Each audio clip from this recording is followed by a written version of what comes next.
구약의 말씀은 이사야 62장 1절로 5절입니다.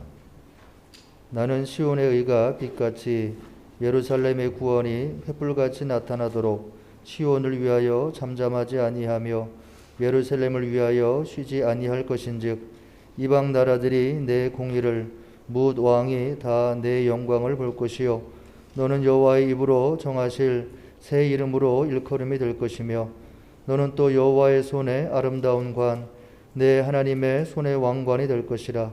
다시는 너를 버림받은 자라 부르지 아니하며 다시는 내 땅을 황무지라 부르지 아니하고 오직 너를 헵시바라 하며 내 땅을 뷸라라 하리니 이는 여호와께서 너를 기뻐하실 것이며 내 땅이 결혼한 것처럼 될 것임이라.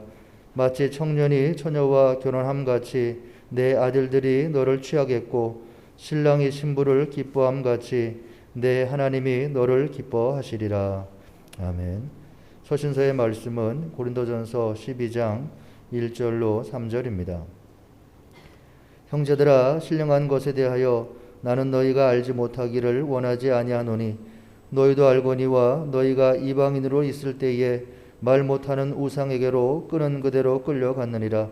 그러므로 내가 너희에게 알리노니 하나님의 영으로 말하는 자는 누구든지 예수를 저주할 자라 하지 아니하고 또 성령으로 아니하고는 누구든지 예수를 주시라 할 수 없느니라. 아멘. 복음서의 말씀은 요한복음 2장 1절로 11절입니다. 사흘째 되던 날 갈릴리 가나에 혼례가 있어 예수의 어머니도 거기 계시고 예수와 그 제자들도 혼례의 청함을 받았더니 포도주가 떨어진지라. 예수의 어머니가 예수에게 이르되 저들에게 포도주가 없다 하니 예수께서 이르시되 여자여 나와 무슨 상관이 있나이까 내 때가 아직 이르지 아니하였나이다. 그의 어머니가 하인들에게 이르되 너희에게 무슨 말씀을 하시든지 그대로 하라 하니라. 거기에 유대인의 정결 예식을 따라 두세 통 드는 돌 항아리 6이 놓였는지라. 예수께서 그들에게 이르시되 항아리에 물을 채우라 하신즉 아귀까지 채우니 이제는 떠서 연회장에게 갖다 주라 하시매 갖다 주었더니 연회장은 물로 된 포도주를 맛보고도 어디서 났는지 알지 못하되 물 떠온 하인들은 알더라. 연회장이 신랑을 불러 말하되 사람마다 먼저 좋은 포도주를 내고 취한 후에 낮은 것을 내거늘 그대는 지금까지 좋은 포도주를 두었다 하니라. 예수께서 이 첫 표적을 갈릴리 가나에서 행하여 그의 영광을 나타내심에 제자들이 그를 믿으니라. 아멘. 주님의 말씀입니다. 그 빌로갈리아의 이야기를 들려드리면서 오늘 말씀을 좀 시작할까 싶습니다. 빌로갈리아라고 하는 것은 아름다운 것에 대한 사랑, 이런 의미가 있어요. 5세기에서부터 15세기 경에 사막의 교부들, 헤지카즘 전통 안에서 고요함 속에서 하나님의 은총을 찾아가는 사람들, 예컨대 니코데무스라든지 그레고리 팔라마스라든지 마카리우스라든지 그의 제자인 폰투스의 에바그리우스라든지 이런 분들의 가르침을 모아놓은 집, 그것을 필로칼리아라고 합니다. 아름다운 것에 대한 사랑. 그 필로칼리아에 있는 내용 중에 하나예요. 콘스탄티노플에 20살쯤 된 조지라는 청년이 살고 있었습니다.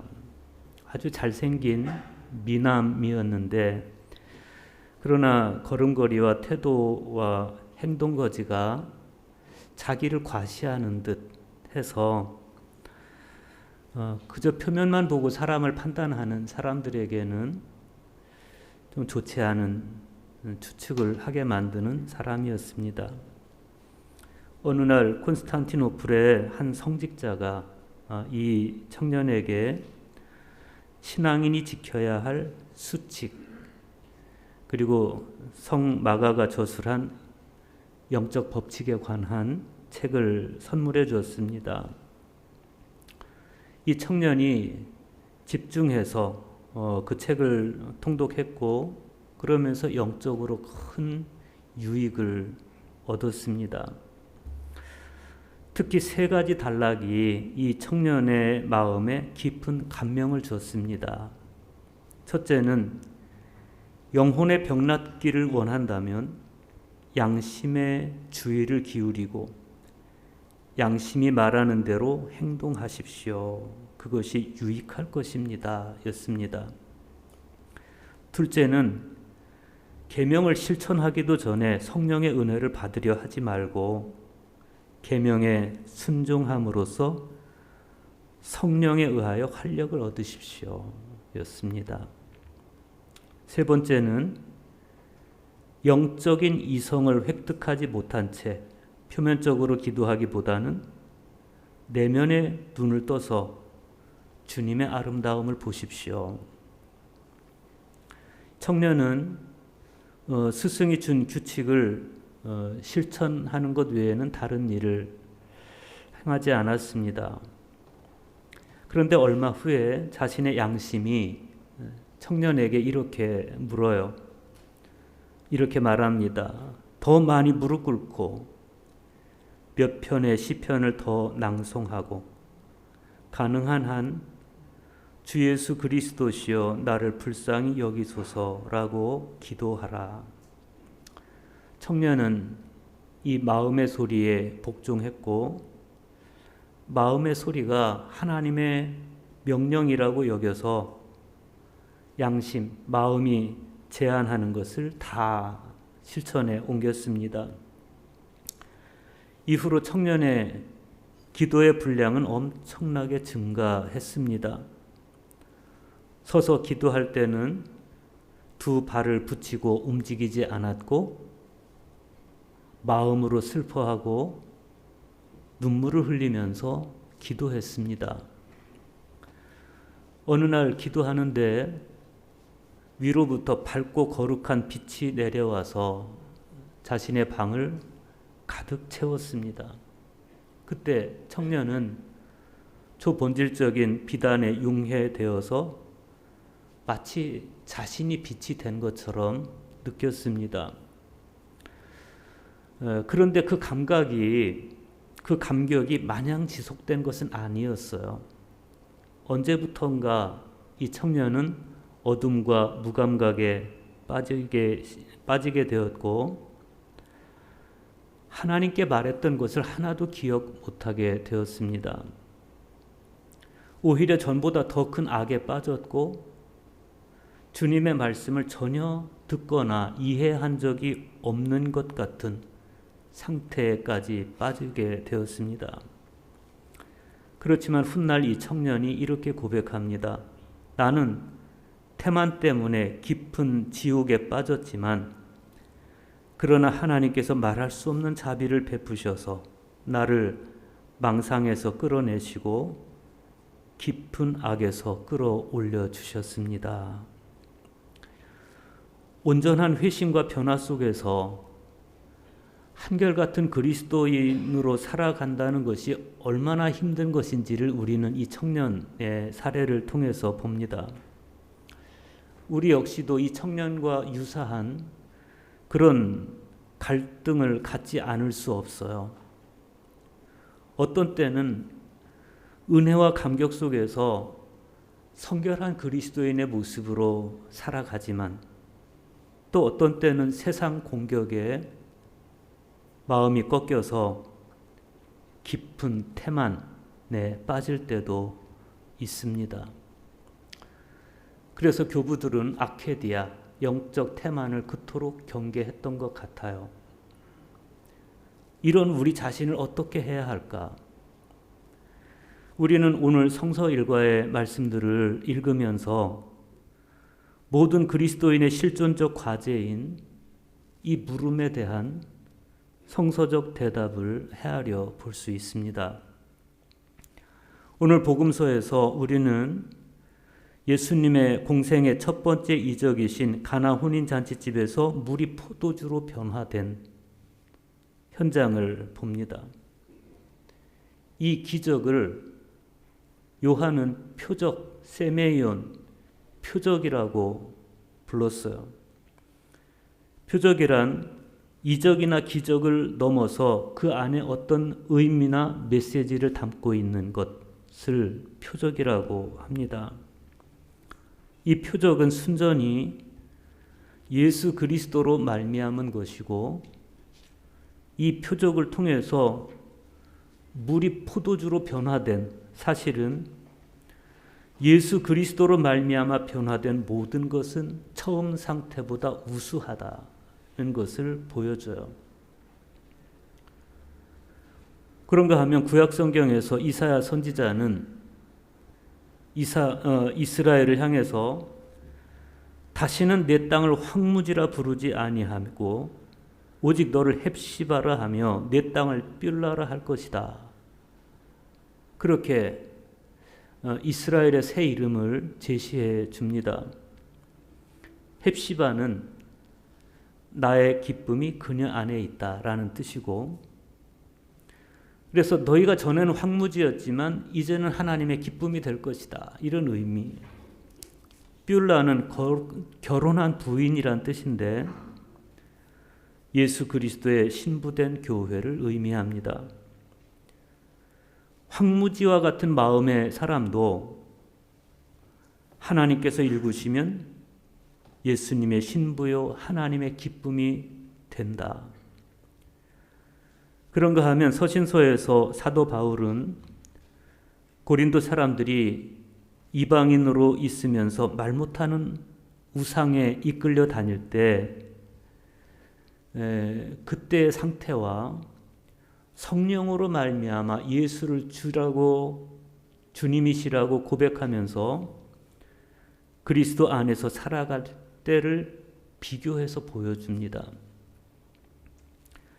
성령 안에서 이루어진 가장 큰 변화는 말 못하는 우상에게 덧없이 끌려다니던 사람들이 이제는 변화되어서 나의 주 안에서 살아가는 거예요. 복음서의 말씀을 먼저 보겠습니다. 요한복음 2장 1절과 2절 보십시오. 사흘째 되던 날 갈릴리 가나에 혼례가 있어 예수의 어머니도 거기 계시고 예수와 그 제자들도 혼례 청함을 받았더니, 이렇게 복음서가 시작이 됩니다. 갈릴리 가나에 혼인잔치가 있었습니다. 이 갈릴리는 예루살렘이나 유다의 어느 다른 마을과 좀 다른, 이사야 선지자의 표현에 의하면 이방의 갈릴리, 즉 이방인들이 살아가는 지역이에요. 히브리 전통에서 이런 땅을 암하레츠라고 그래요. 어둠의 땅, 버림받은 땅, 그런 뜻인데 이 갈릴리에 혼인잔치가 있었습니다. 그런데 그런 곳에, 그런 땅에서 벌어지는 혼인잔치에 예수의 어머니가 거기 계셨다. 요한은 그렇게 말씀하고 예수와 제자들도 혼례 청함을 받았다, 이렇게 설명합니다. 예수님의 어머니는 그냥 단지 손님으로만 초대된 것이 아니고 아마 혼인잔치집의 일을 거들기 위해서 거기 참여하셨던 것 같습니다. 예수님은 왜 그러면 이 혼인잔치에 참여하셨을까? 이미 700여 전의 이사야 선지자는 그 이유를 설명한 바 있어요. 이방의 갈릴리를 영화롭게 하기 위해서. 그게 예수님께서 이 결혼식에 참여한 것에 대한 이사야 선지자의 해석이에요. 예언이에요.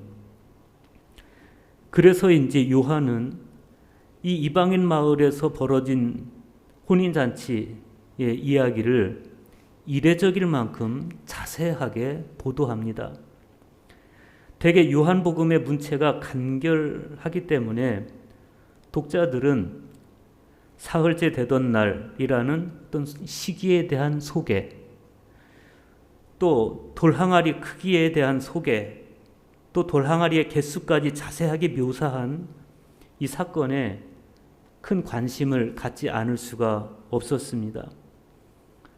이 이야기는 사흘째 되던 날이라는 시기에 대한 소개로부터 시작이 돼요. 여기서 사흘째 되던 날이란 예수님께서 요단강에서 세례 받으신 후 사흘째 되던 날을 의미하는 겁니다. 요한에 따르면 예수님께서 세례 받으신 후 첫째 날은 시몬 베드로와 그의 형제 안드레가 예수님을 따라가서 예수님과 함께 묵습니다. 둘째 날은 빌립과 나다나엘이 예수님을 만나고, 셋째 날, 즉 사흘째 되던 날, 바로 오늘 혼인잔치집에서의 일이 생긴 겁니다. 이 사흘째 되던 날이 중요한 이유는 이날 혼인잔치집에서 예수님께서 보이신 첫 번째 표적이 예수님께서 요한복음 1장 50절에서 나다나엘에게 바로 그 전날, 그러니까 사흘째 되던 날이니까 둘째 되던 날, 내가 너를 무화과 나무 아래서 보았다 하므로 믿느냐? 이보다 더 큰 일을 보리라 하셨던 말씀에 대한 성취이기 때문에 그렇습니다. 예수님에 대한 첫 번째 소개는 세례 요한에 의해서 이루어져요. 보라, 세상 죄를 지고 가는 하나님의 어린 양이로다. 예수님에 대한 두 번째 소개는 하늘이 열리고 성령의 비둘기같이 아래로 임하면서부터, 예수님께로 임하면서부터 두 번째 소개가 이루어져요.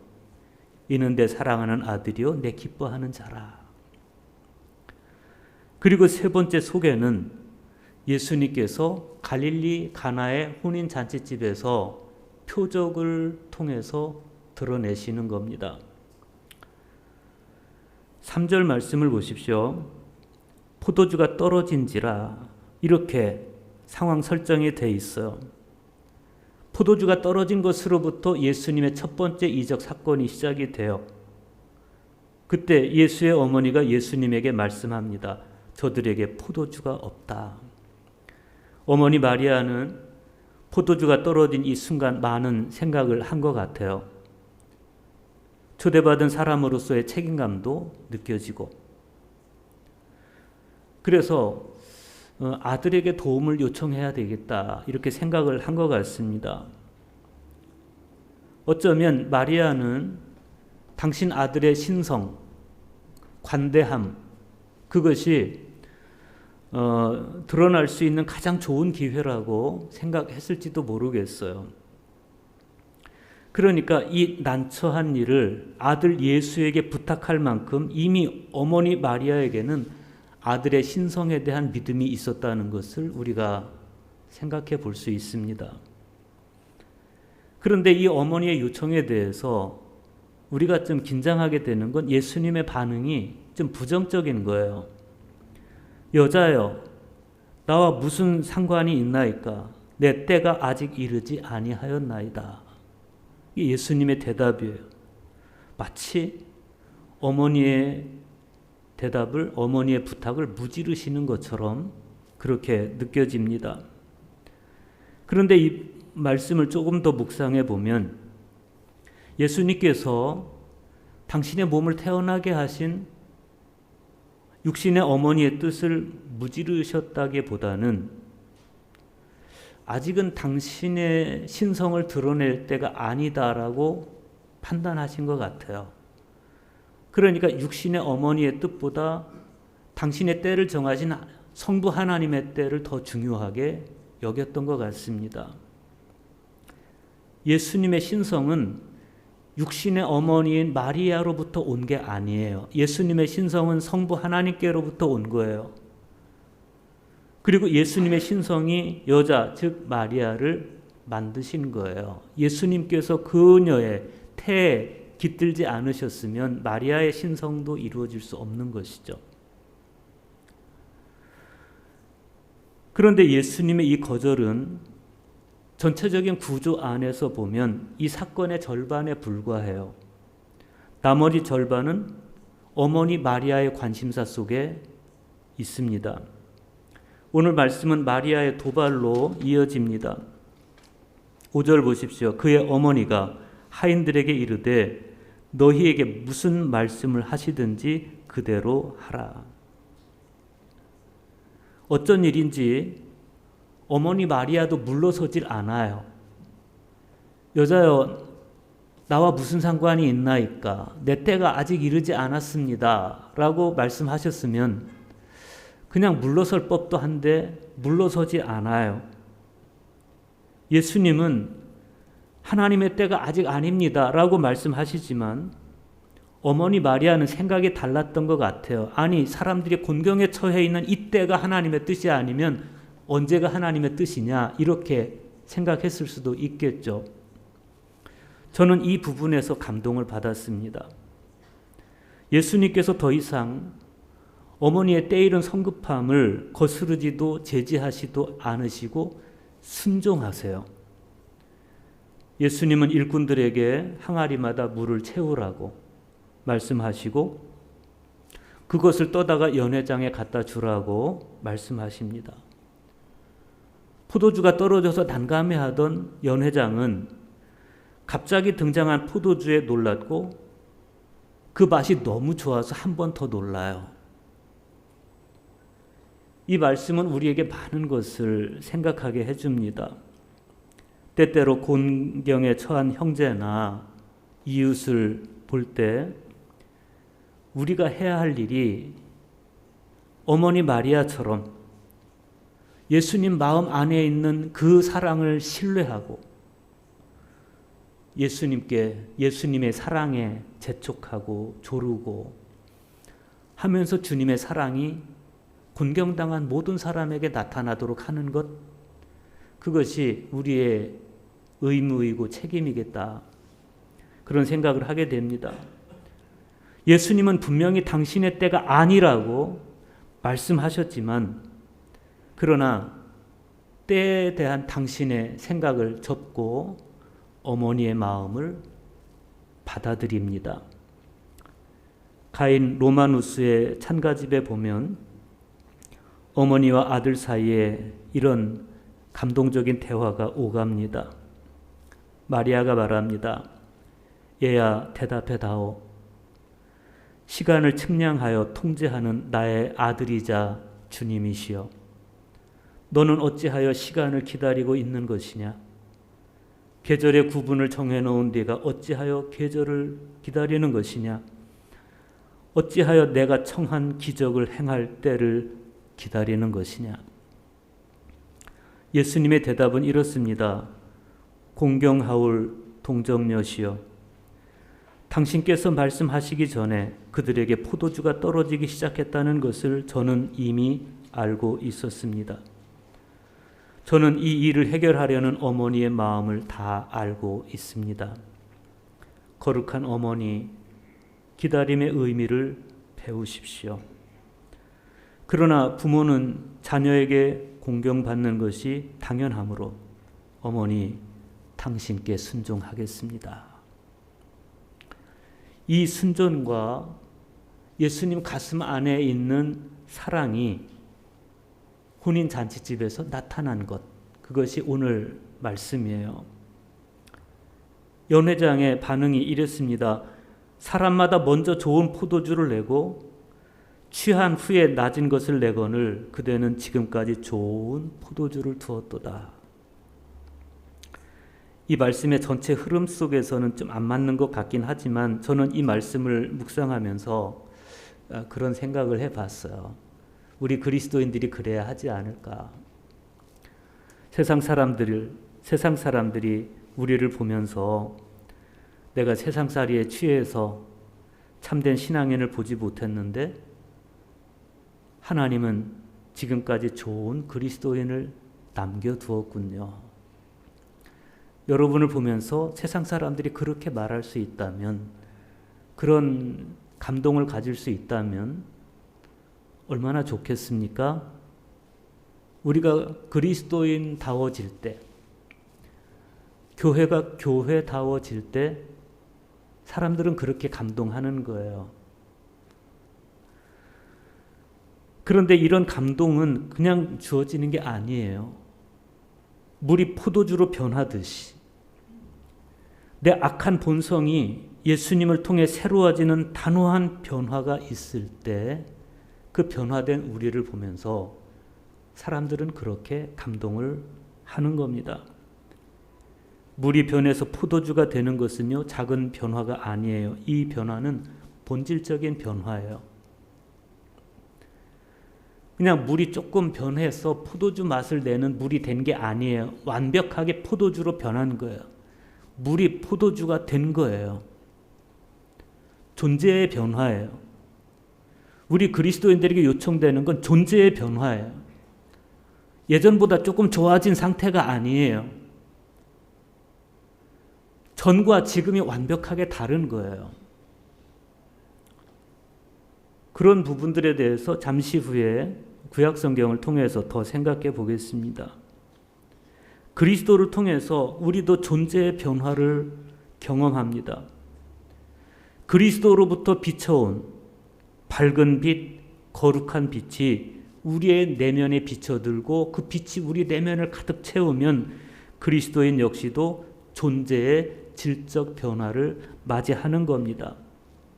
그러면 축제는 계속되는 거예요. 생명의 축제.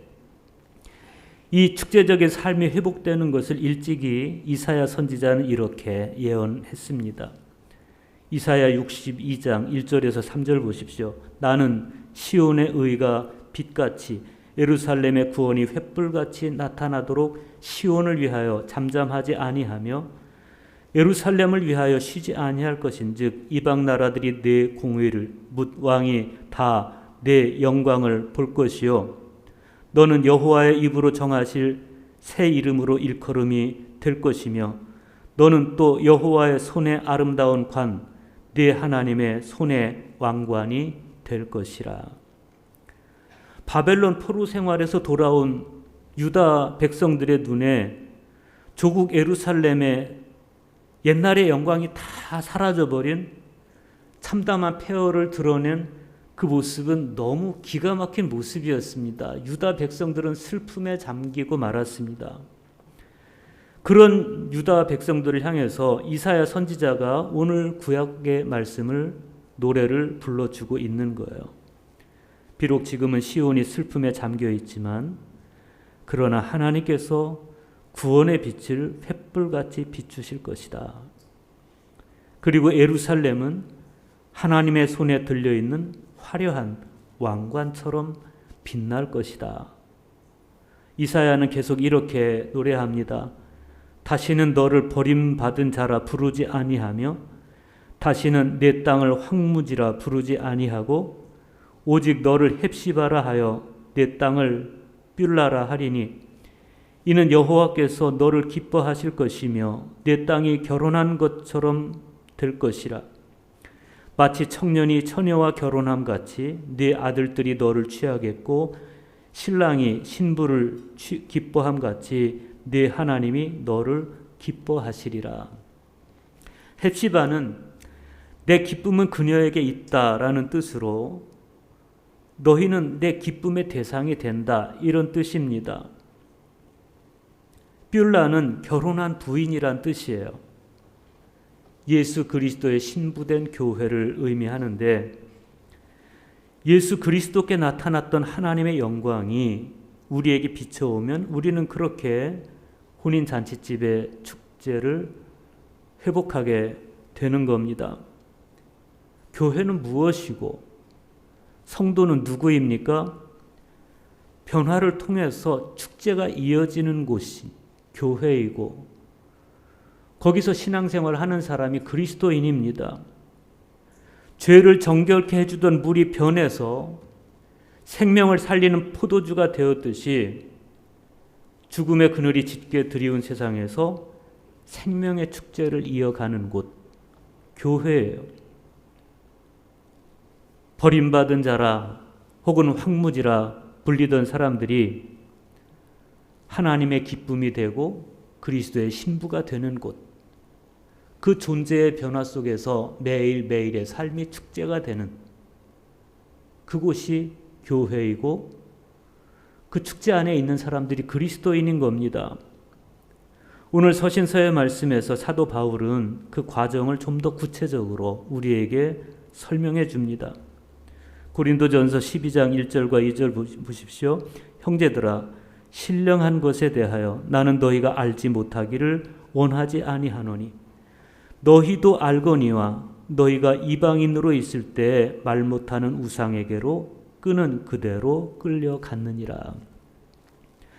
이것이 바로 변화되기 이전에 저와 여러분의 모습입니다. 그런데 우리가 어떻게 변했습니까? 이어지는 말씀은 이렇습니다. 그러므로 내가 너희에게 알리노니 하나님의 영으로 말하는 자는 누구든지 예수를 저주할 자라 하지 아니하고 또 성령으로 아니하고는 누구든지 예수를 주시라 할 수 없느니라. 은사는 여러 가지나 성령은 같고 직분은 여러 가지나 주는 같으며 또 사역은 여러 가지나 모든 것을 모든 사람 가운데서 이루시는 하나님은 같으니 각 사람에게 성령을 나타내심은 유익하게 하려 하심이라. 우리의 모든 변화는 성령의 임재를 받아들이고 하나님의 영으로 말할 때 가능해지는 것입니다. 성령의 임재 가운데 예수님을 주님이라고 고백하며 살아가는 사람, 그런 사람을 우리는 그리스도인이라고 이야기합니다. 여기서 예수님을 주님이라고 부른다는 것은 단순히 부르기만 하는 걸 의미하는 게 아니에요. 나의 모든 생각과 신념을 주님과 일치시켜서 철저하게 예수님처럼 살아가는 겁니다. 이 모든 변화는 주님께로부터 오는 거예요.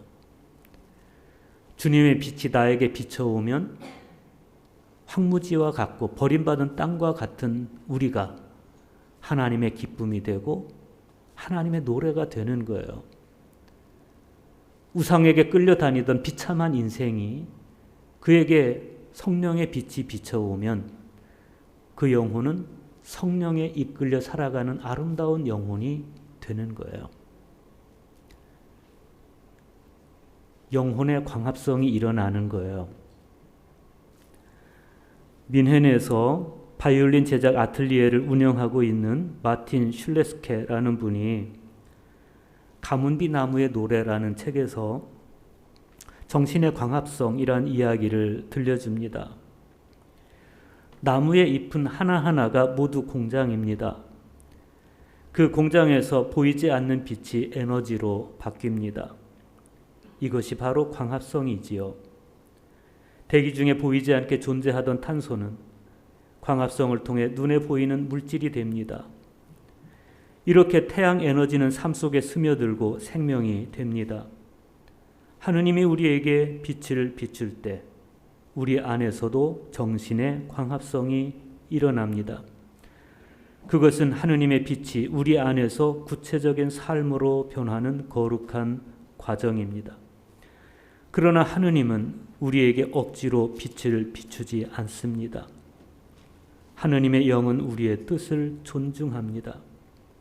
받아들일 마음이 있는지 묻고 우리 내면의 대답에 귀 기울입니다.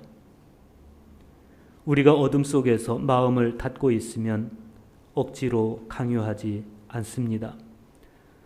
반대로 받아들이고자 마음을 여는 사람은 나뭇잎을 펼치고 빛을 향해 나아가는 나무처럼 생명을 펼치게 됩니다. 하나님의 영을 받아들일 마음이 있으십니까? 그렇다면 우리 안에서 영혼의 광합성이 일어날 수가 있어요. 우리 안에는 영혼의 광합성이 끊이지 않아야 됩니다. 하나님의 빛이 내 영혼에 스며들어서 신앙의 에너지로 바뀔 때 영혼의 광합성이 일어나는 겁니다. 물을 포도주로 변화시킨 오늘 복음서의 기적 이야기는 예수님의 빛이 내 안에 오셔서 일으키실 영혼의 광합성의 서곡이 되고 있습니다. 주님은 그렇게 지속적으로 우리를 변화시키셔서 버림받은 황무지였던 우리를 하나님의 기쁨이 넘치는 좋은 옥토로 바꾸어 주시고 우상에게 이끌려 살아가던 비참한 우리 존재를 성령에 이끌려 삼위일체 하나님 안에 거하는 아름다운 존재로 변화시켜 주시고, 마치 물이 변해서 포도주가 되듯이 이제는 우리가 하나님의 형상을 완벽하게 회복한 참된 그리스도인이 되게 해 주는 것입니다. 그렇기 때문에 우리는 주님을 향해서 마음을 활짝 열고 서 있어야 됩니다. 그러면 주님은 우리에게 빛을 비추시고 말씀을 주시고 성령을 보내주셔서 우리 영혼의 왕성한 광합성 작용이 일어나게 하시는 겁니다. 그러면 우리 안에서는 생명의 축제가 계속 되는 것입니다. 그 축제가 매일매일 여러분 존재 가운데 벌어지기를 간절히 축복합니다.